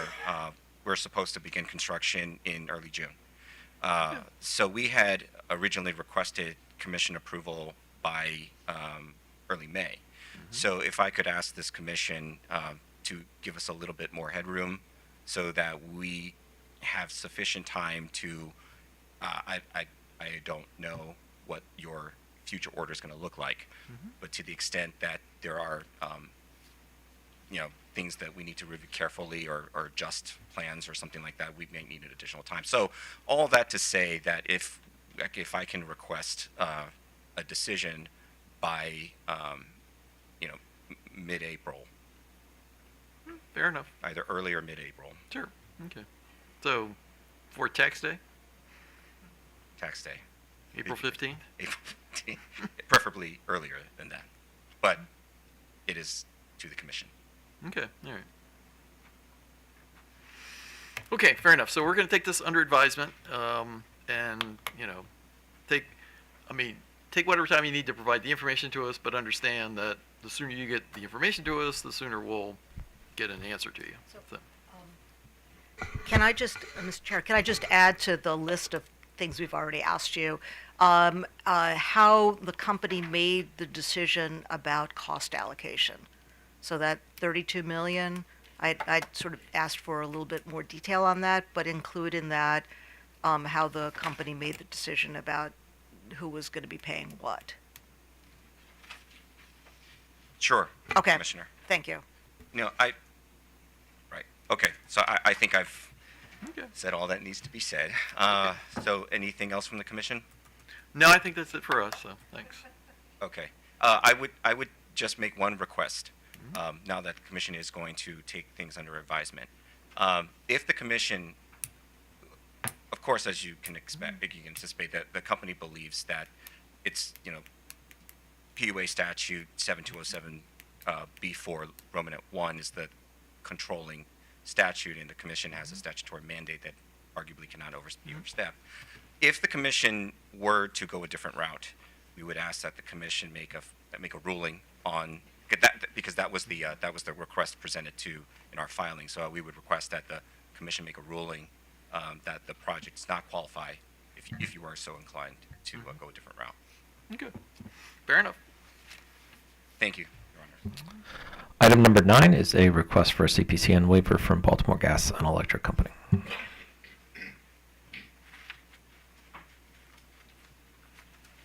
Probably not a good idea to have two transmission CPCNs on the same agenda. Good morning, Chair Hoover and Commissioners. On December 3rd, 2024, Baltimore Gas and Electric Company filed a request to the Commission that it determine its previous findings to waive the requirements to obtain certificates of public convenience and necessity for good cause for two transmission upgrade projects that are required as part of the Independence Energy Connection Project, commonly referred to as the TransSource Project, are valid and applicable to essentially the same work the company is now directed to perform by PJM. So BGE had previously been granted good cause waivers of the CPCN requirement in July 2019 to upgrade its Cornerstone to Northwest number 2 line, and in June 2020 to upgrade the Maryland portion of the Greyston to Manor 230 kV line. Those waivers are still in effect and valid today. However, BGE could not and cannot act on them because they are contingent on other projects receiving regulatory approval in Pennsylvania. Meanwhile, with the passage of time, PJM has since determined that the loss of certain facilities in and around BGE service territory could result in an unacceptable risk of thermal overloads on both of these lines. PJM requested proposals to address the violations, and BGE proposed almost the exact upgrades it is supposed to perform in support of the TransSource project. PJM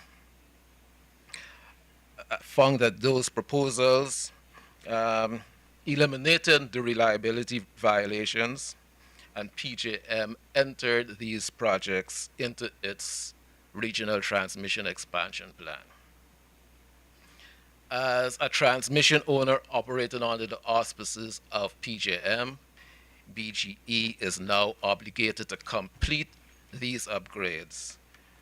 and, as previously mentioned, is requesting that the Commission determine its previous findings to waive the requirements to obtain CPCNs for good cause are valid and applicable, even as the reasons to perform this work have now changed.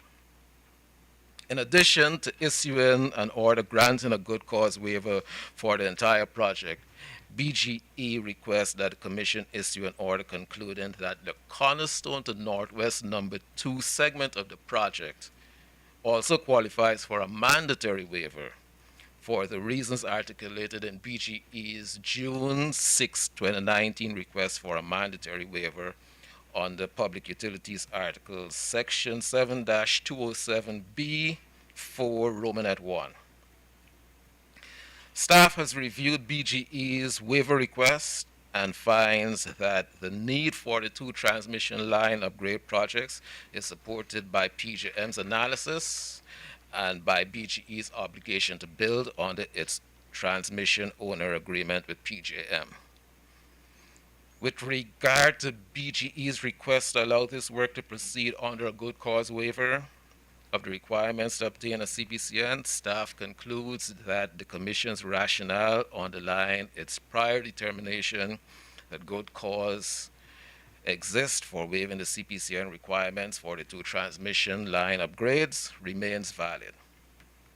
Additionally, staff concludes that since the required upgrades have progressed from being needed to support a market efficiency project, the TransSource project, to being needed to avoid reliability violations, the good cause for granting a waiver of the CPCN requirements is even more compelling.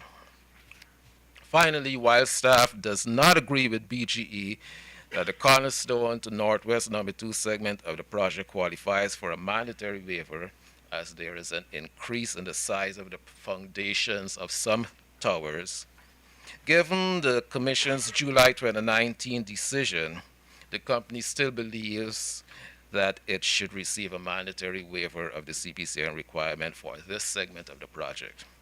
As such, staff will propose an alternative recommendation regarding the waiver of the CPCN requirements.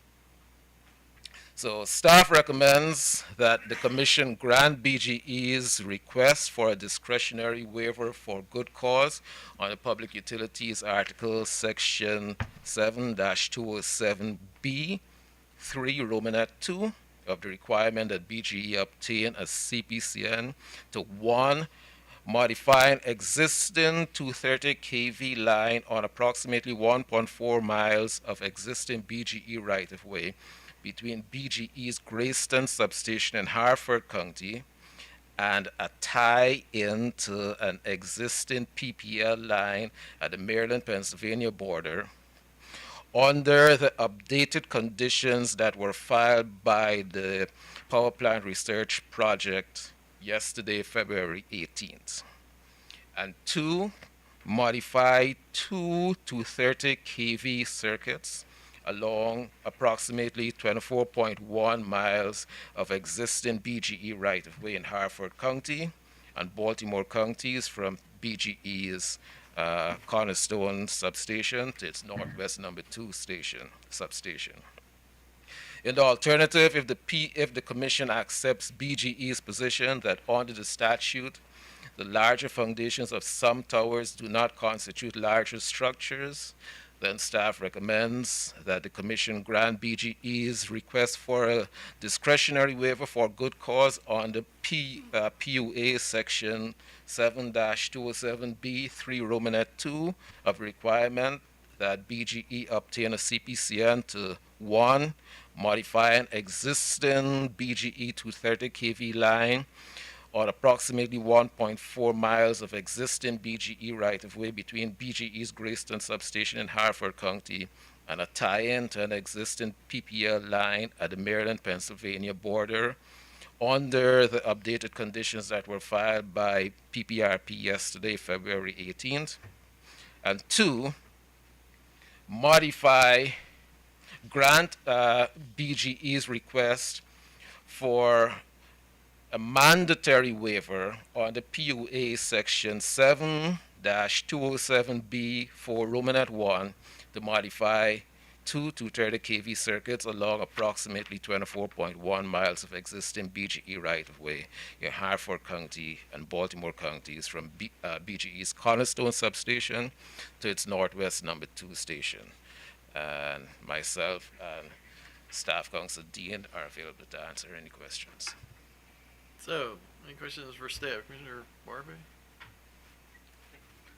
I have to ask this question about the spotted lanternfly. That would be for people. I have to ask.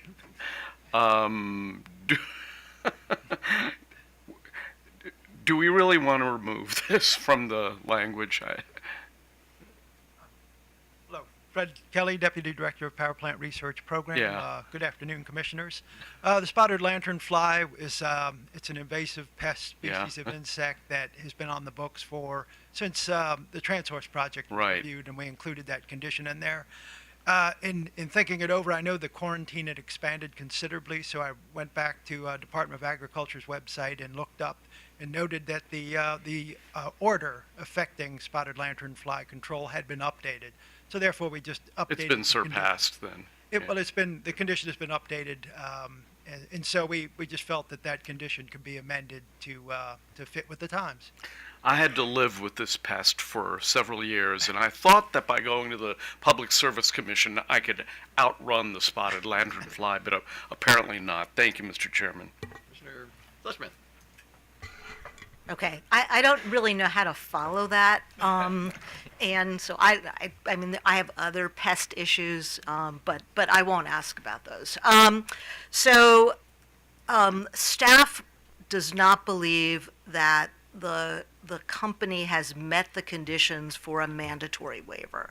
So your recommendation is that we provide a waiver for good cause. Correct. Okay.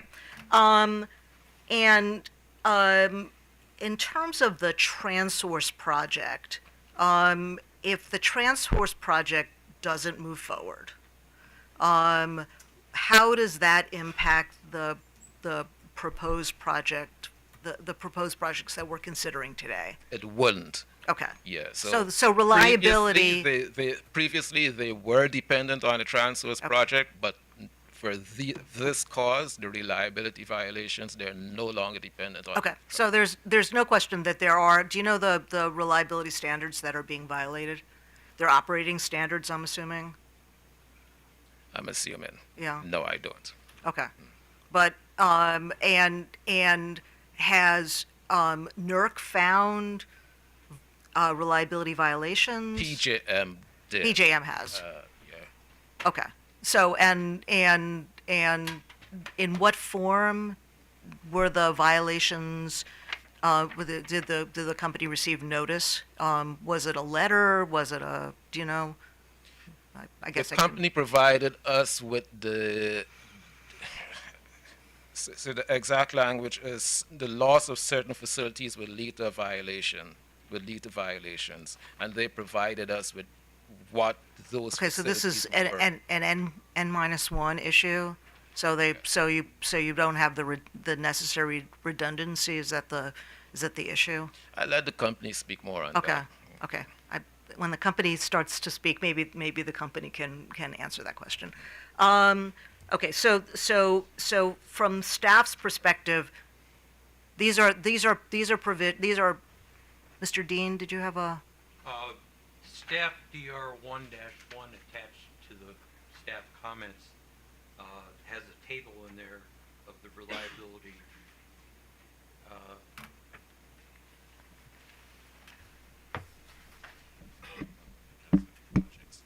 Excuse me, I'm fully mistaken.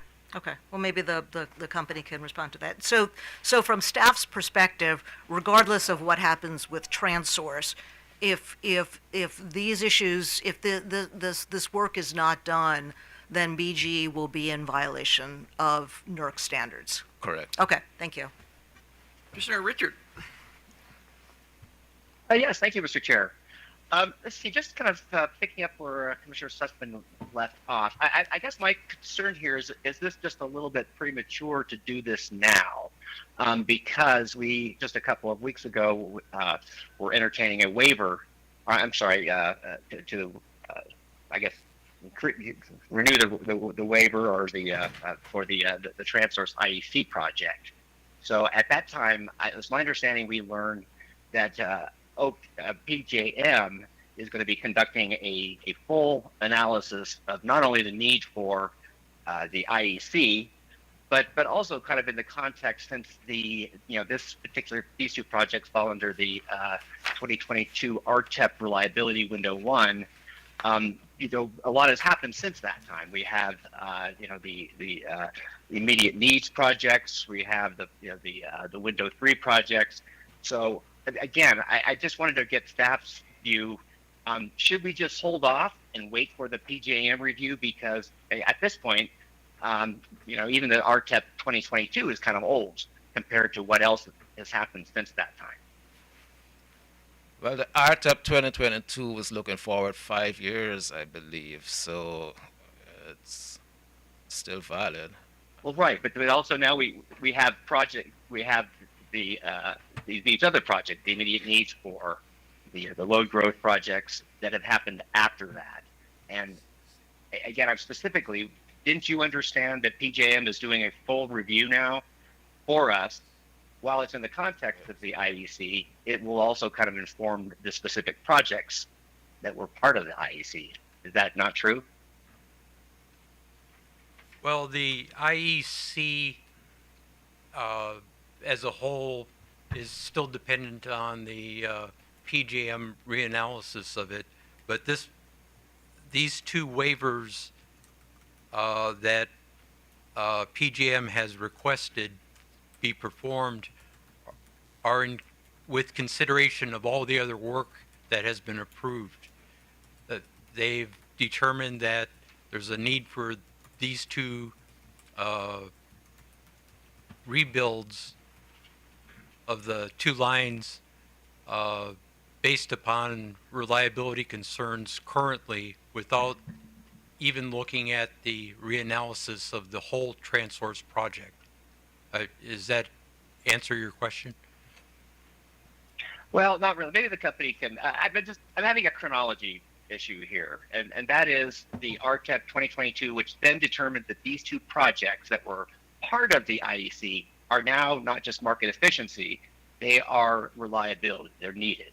However, since that time, we've had window 3, the 2024 window 3, the immediate needs, and several other that have been proposed. So I'm just trying to understand what are we waiting for, or what are we going to get from PJM when they give us this analysis of all the projects that comprise IEC? That's kind of where I'm going on that.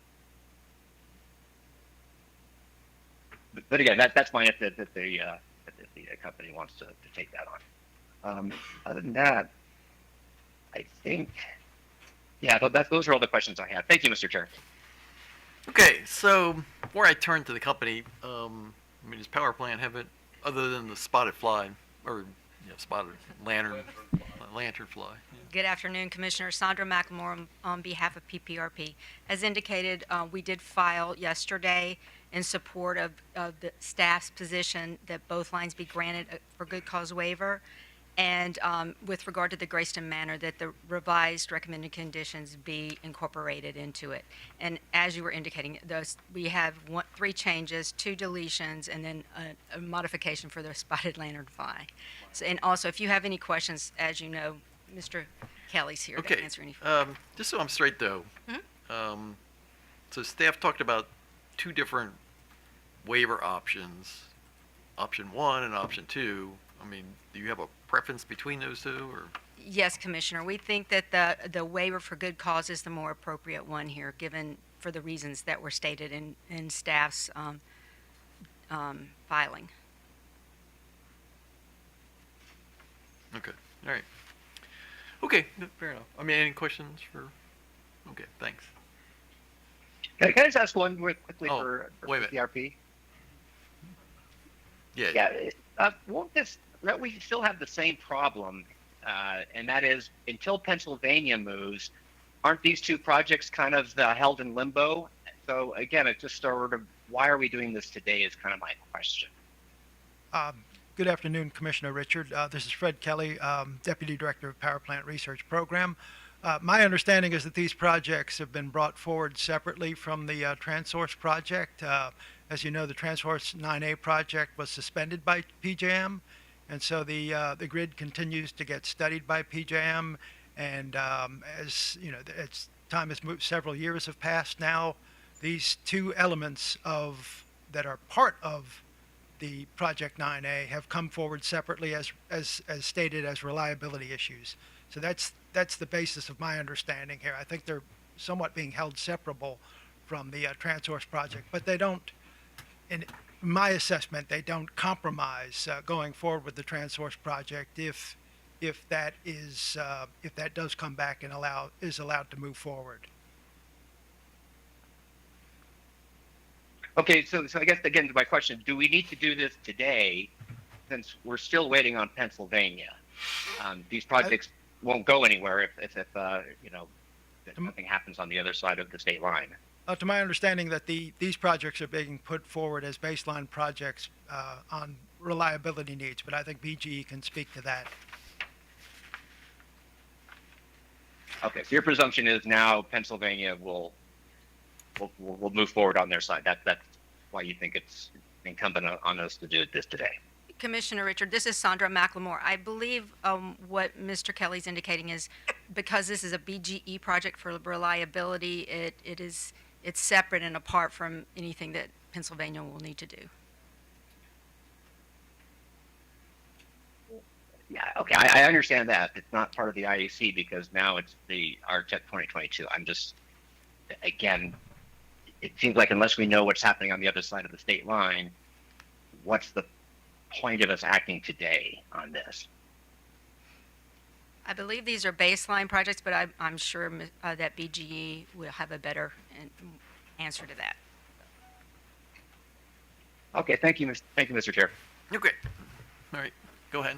All right, thanks. Good afternoon, Chair, Commissioners. Brent Balea on behalf of BGE. It sounds like I already have some questions. Sure. I can try to answer those at the best I recall them if you'd like, or however you Well, why don't you take a shot, and I'm sure if you miss something, we'll remind you of it. So. Sure. So starting with Commissioner Richard's question first. Commissioner Richard, these projects are not dependent upon anything in Pennsylvania or any other company doing any other work anywhere. These are wholly independent projects that are needed to solve criteria violations that PJM has determined will occur by June of 2027 if we don't upgrade these lines. Does that help answer your question? Yes, thank you. I thought they went up to the state line, and so there was going to be some required action from Pennsylvania to make these projects useful.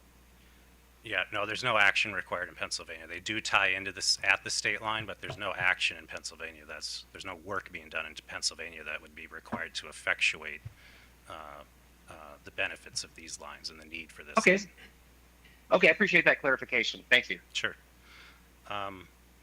What else was there? I almost have to refresh my recollection. Reliability standards violations. Yeah, so this is a baseline project, as has been stated. It came out of Reliability Window 1.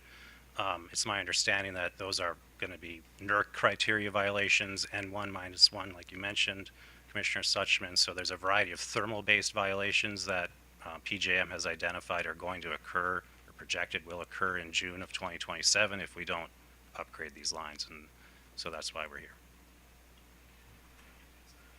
Mr. Barbie. No. Okay, it's a generation deliverability test, single N-1. Oh, okay. So have you looked at any other ways of addressing the N-1 issue other than building out transmission? Yeah, we have looked at other ways. We've considered batteries. We actually are using advanced conductors. I know that is transmission, but we've looked at other sorts of GETs as kind of their capability of addressing the sorts of violations here, and in short, we've determined that no, that those options aren't really feasible given the sorts of violations that we're. Okay, and then what is the cost of the project? 121.7 million. Right, and my understanding is that the cost went up about tenfold since it was first proposed. Is that correct? Well, I don't know about tenfold, but it did go up. And the reasons for that is because when it was proposed in 2019, we were at 60% design, so there's a plus or margin, I think, I forget what the percentage is, but a higher percentage of error that can occur when you're at that level of design. Mm-hmm.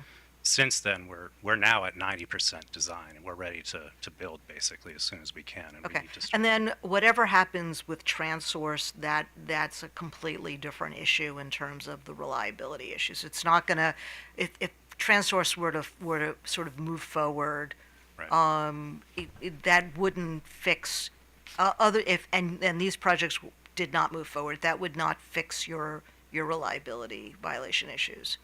No, they're separate and apart. So, Okay. All right, thank you. And that reminds me of a question I think Commissioner Richard asked about what's going to happen with this reevaluation of the TransSource project that we expect, I think, in third quarter of this year. It's my understanding that will not impact. We have no reason to believe that will impact the question or the projects that are subject of our waiver right now. That it's been kind of confirmed by PJM that these are needed to solve reliability issues.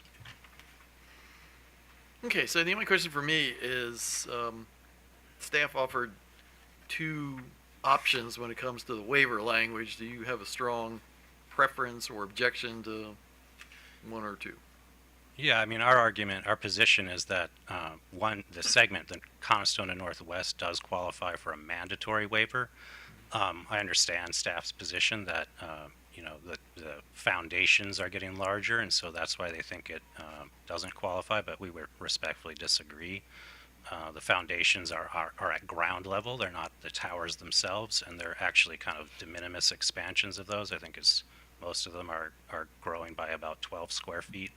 Maybe one is at 24 square feet. So this is just concrete on the ground that's being used to reinforce the foundations. The structures that are there now are going to be what they are now. They're not, most of them are, the reason we're using advanced conductors is so we do not have to replace a lot of towers. And there are a few that we do have to replace, and those are not any higher or taller than the towers that are currently there. So that would be our position, but if the commission determines that it's more appropriate to grant a discretionary waiver, we'll take it. Okay, with that, I move that we grant the company's request for a discretionary waiver for good cause under Public Utility Article 7-207B32I of the requirement that BG&E obtain a CPCN to modify an existing BG&E 230 kV line, approximately 1.4 miles of existing BG&E right-of-way between BG&E's Grayston substation in Harford County and a tie-in to an existing PPL line at the Maryland-Pennsylvania border, and grant BG&E's request for a mandatory waiver under Public Utility Article 7-207B4I to modify the two 230 kV circuits along approximately 24.1 miles of existing BG&E right-of-way in Harford and Baltimore counties from BG&E's Coniston substation to its Northwest number 2 substation, and also include the revised recommendations from PPRP regarding the original CPCN. Commissioner Stuchman.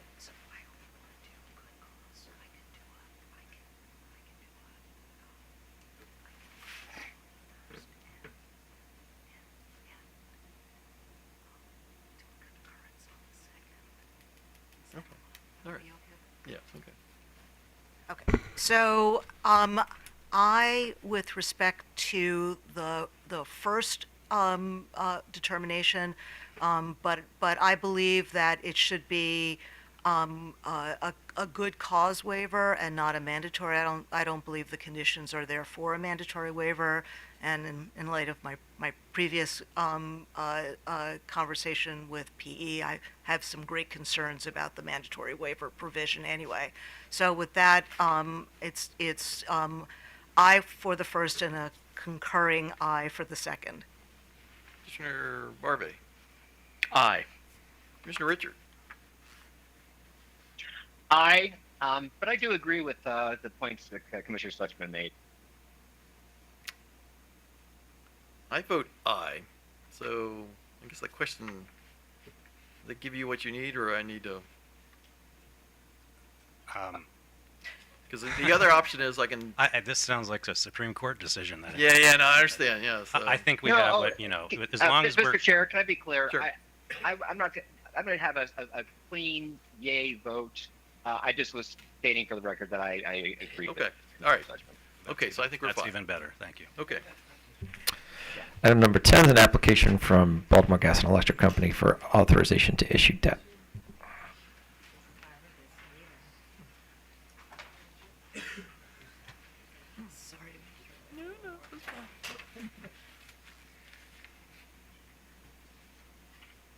So wait, did you just vote? Good afternoon, Mr. Chair and Commissioners.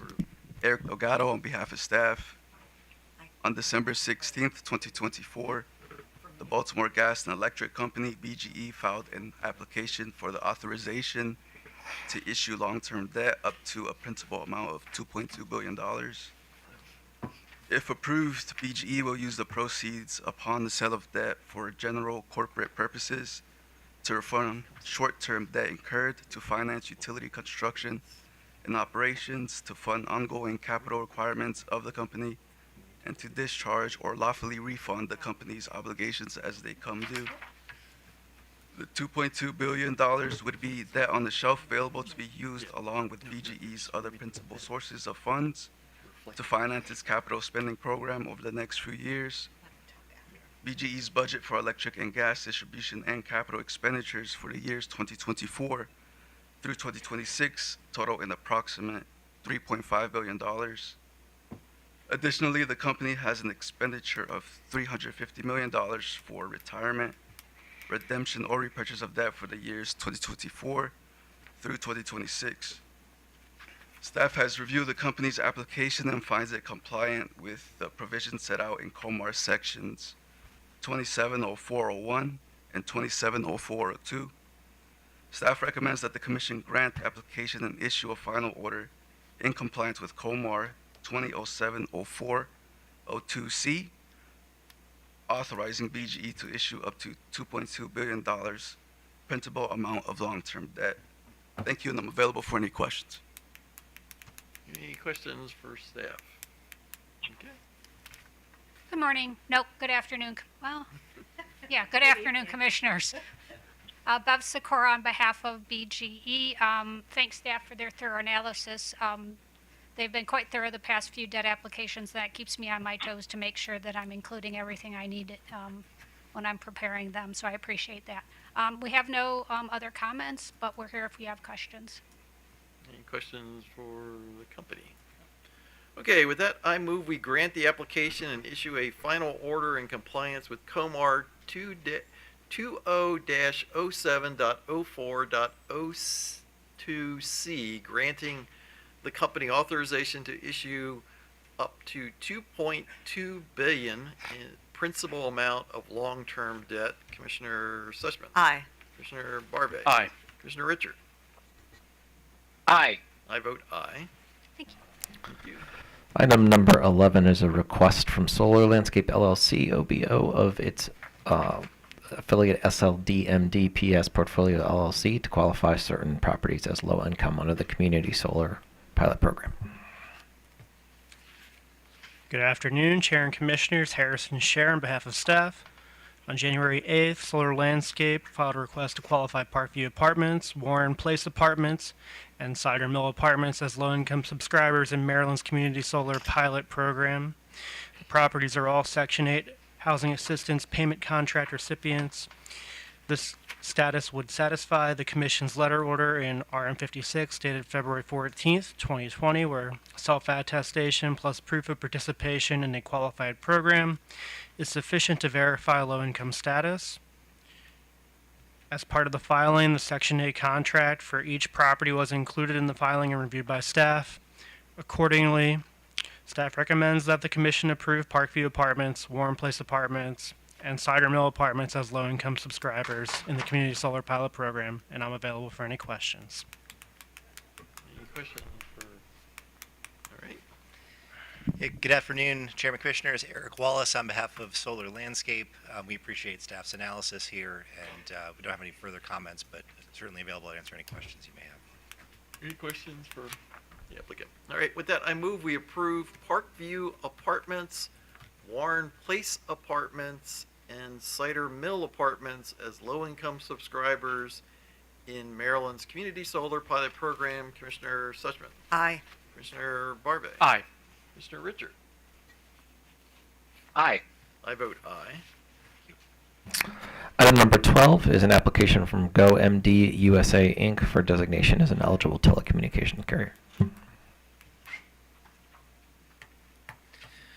Good afternoon, Chair Hoover and Commissioners. Alden Manka on behalf of staff. On July 17, 2024, GoMD USA LLC filed an application for designation as an eligible telecommunications carrier, or ETC. The company filed an amended application on February 17, 2025 to correct the first application. The company plans to provide Lifeline services to qualifying Maryland customers under the GoMD USA mobile brand on its underlying carriers of AT&T and T-Mobile. Lifeline customers would receive 1,000 voice minutes, 1,000 text messages, and 4.5 gigabytes of data per month at no cost to the customer after application and approval of the federal Lifeline support. Customers will also have the option to purchase additional minutes at a cost of no more than 5 cents per minute. The company states that it will comply with FCC Lifeline certification and recertification requirements. Therefore, staff recommends that the Commission allow a 30-day period from today for any party that believes the application should be rejected to file comments. Staff further recommends that the Commission find the company's designation as an ETC is in the public interest and grant the company such designation pursuant to 47 U.S.C. 214E for the service territory specified in its application 10 days later unless adverse comments are received by the Commission prior to that date. Thank you, and I am available for questions. So, any Commissioner Suchman? So is this a national company? Yes, they do operate in other states as a and, Lifeline. and then you looked to see if there were any complaints filed by. I did not see any. Okay, but you looked. I checked. I mean, I just did a search of them. I didn't check with any particular group. Okay, all right, thank you. Commissioners, my name is Mark Shermer. I'm the general counsel of the company. There have been no complaints that I am aware of, other than somebody didn't get a refund on $10 one month. The company is operated nationwide under the ACP program, and we want to make Lifeline services available. That's about all there is to it. We're trying to essentially make some of the same services available under a different program to people who had been receiving subsidized telecommunications services. Okay, so I actually have one question, and this is on, and I guess either you or the counsel for the company can answer this, but on the page 4 of the bug sheet, right where it says background and analysis, you state that the company will not provide service to high-cost areas. So the first question I got is, what are the high-cost areas? It's not really areas so much, it's high-cost programs. Okay. And that's my fault. I tried to revise this to clean up all the mistakes myself. But there are certain high-cost programs and certain low-cost programs, and we don't want to be. They would essentially say that we would be providing services as an initial carrier for all purposes, and not just telecommunications services, as I understand what that means in this context. I hope that's clear. It's as clear as I can make it. Okay, But just so I'm completely clear, where in the state are you going to be providing services geographically? It should be throughout the state. Let me explain how it works very briefly. Through the EC, when we were part of the ACP program, we largely operated as resellers, although not totally. We do have some fiber optic networks and some micro towers. What we plan to do is build out micro towers and initially offer anybody who wants service any place in the state service, subsidized service, initially by reselling voice and some data from AT&T and T-Mobile. So any place that they reach, we reach. We will we haven't put up any micro towers in Maryland because we aren't approved. So I didn't want to set up anything that might violate some law without talking to you all. The way we will operate in the future is in many areas we'll set up CBRS towers. That allows transmission of larger amounts of data than the general wireless. The voice communications will still largely be done over the spectrum provided by AT&T T-Mobile. The data communications come back here to our offices here in Memphis. By the way, we're snowed in today, so forgive me for being a little informal. And we route the data through our routing. I'm a lawyer. There's two big rooms full of the stuff that we use. Okay, I think that works. And as you Stuff standard. Yeah, and as you know, weather goes from west to east. So the snow you got today, we're going to get either later today or tomorrow. So, okay, with that, I move we allow a 30-day period for any party that believes that the application should be rejected to file comments and find the company's designation as an ETC is in the public interest and grant the company such designation pursuant to 47 USC 214E for the service territory specified in its application 10 days later, unless adverse comments are received by the commission prior to that date. Commissioner Sussman. Aye. Commissioner Barve. Aye. Commissioner Richard. Aye. I vote aye. Thank you very much for your explanation and get home safe. Okay, thank you all. Item number 13 consists of revisions, tariff revisions from Washington Gas Light Company. Good afternoon, Chair, Commissioners. Michael Jang on behalf of staff. Item number 13 is a filing from WGL for revisions to its Empower surcharge effective with March 2025 billings. Specifically, the residential surcharge is increasing from a rate of $0.0431 per therm to $0.0587 per therm, an increase of 36%. For the commercial surcharge, it is increasing from a rate of $0.0087 per therm to $0.0095 per therm, or an increase of 9%. The increases to the surcharge can be largely attributed to the expensing of 67% of Empower costs compared to last year where only 33% of Empower costs were expensed, as directed by the Commission in Commission Order number 90456. These metrics can specifically be seen on tables 3 and 4 of staff's buck sheet. Staff has verified that the company has correctly calculated the revisions to the Empower surcharge, and thus staff recommends that the Commission accept the company's Empower surcharge rates for residential and commercial customers effective with March 2025 billings.